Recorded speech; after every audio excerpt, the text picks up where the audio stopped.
The formula derivation of financial leverage. Financial leverage formula percentage change in EBT divided by percentage change in EBAT base. Percentage change in EBT அப்படிங்கிறது எப்படி கண்டுபிடிப்பீங்க? Change in EBT divided by base EBT whole divided by percentage change in EBT வரும்போது change in EBAT divided by EBAT. So, which is nothing but change in EBT divided by EBT.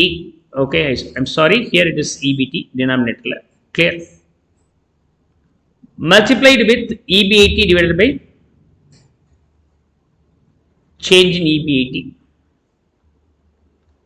So, now in the denominator EBT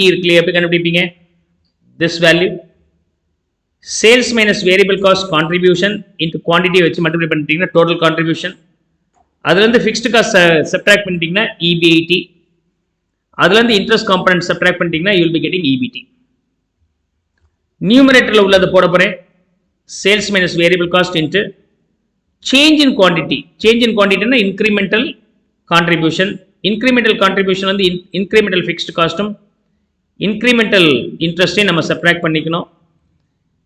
We are aware about that there will not be any change in the fixed cost and interest அதனால நம்ம zero assume பண்ணிட்டோம்னா that will be eliminated. And when it comes for the EBAT, the formula being yes, sales minus variable cost into quantity total contribution அதுல இருந்து நம்ம என்ன subtract பண்ணிக்கணும் fixed cost subtract பண்ணிட்டீங்கன்னா you will be getting EBIT. Now change in EBIT is nothing but sales minus variable cost into quantity contribution minus fixed cost change in quantity இல்லையா. So change in quantity is nothing but incremental contribution அதுல இருந்து change in fixed cost நம்ம subtract பண்ணிக்கலாம். So change in fixed cost is assumed to be always zero, so it will not be there at all. It will not be available. இப்போ நம்ம இதை solve பண்ணும்போது இங்கே இருக்கிற நியூமரேட்டரும் இங்கே இருக்கிற டினாமினேட்டரும் சேம் இது ரெண்டு பை டிஃபால்ட் கேன்சல் ஆகிடும். கேன்சல் ஆச்சுன்னா ultimate value being S minus V into Q sales minus variable cost into Q contribution minus fixed cost whole divided by sales minus variable cost into Q contribution அதுலேருந்து fixed cost subtract பண்ணிட்டீங்கன்னா EBIT அதுலேருந்து interest subtract பண்ணிட்டீங்கன்னா EBT. So இதை எடுத்து எழுதும் போது என்ன எழுதுகிறோம் EBIT by EBT is the answer.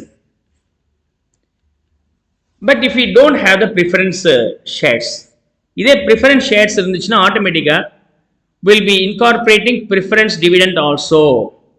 அப்போ denominatorல preference dividend நம்ம subtract பண்ண வேண்டியது இருக்கும். So in case of preference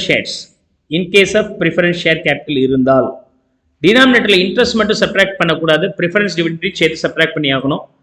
அப்போ இது வரைக்கும் இபிஐடி அப்படின்னு சொன்னாக்க இன்ட்ரெஸ்ட் மட்டும் தான் சப்ராக்ட் பண்ணியிருக்கிறோம். அதுலேருந்து ப்ரிஃபரன்ஸ் டிவிடெண்ட்டும் நம்ம சப்ராக்ட் பண்ணுங்க. மிச்சம் எல்லாமே பிஃபோர் டேக்ஸ். ப்ரிஃபரன்ஸ் டிவிடெண்ட்ங்கிறது டேக்ஸுக்கு பிறகு தான் நம்ம சப்ராக்ட் பண்ண முடியும். எல்லாமே பிஃபோர் டேக்ஸ், இது மட்டும் ஆஃப்டர் டேக்ஸ் இருந்தால் நல்லா இருக்காது. அதனால இதே நம்ம பிஃபோர் டேக்ஸை மாற்றிடுறோம். பிஃபோர் டேக்ஸை மாற்றுறதுக்கு டினாமினேட்டரில் 1 - t போடுங்க. Okay, else in numerator you can leave as it is. அதாவது tax is ignored சொன்னால் data EBT இருந்து preference dividend மட்டும் நம்ம subtract பண்ண போதும். Hope so you could now understand the derivation of this formula as well as this formula here. Is that clear? Yes, come on, make a note of it.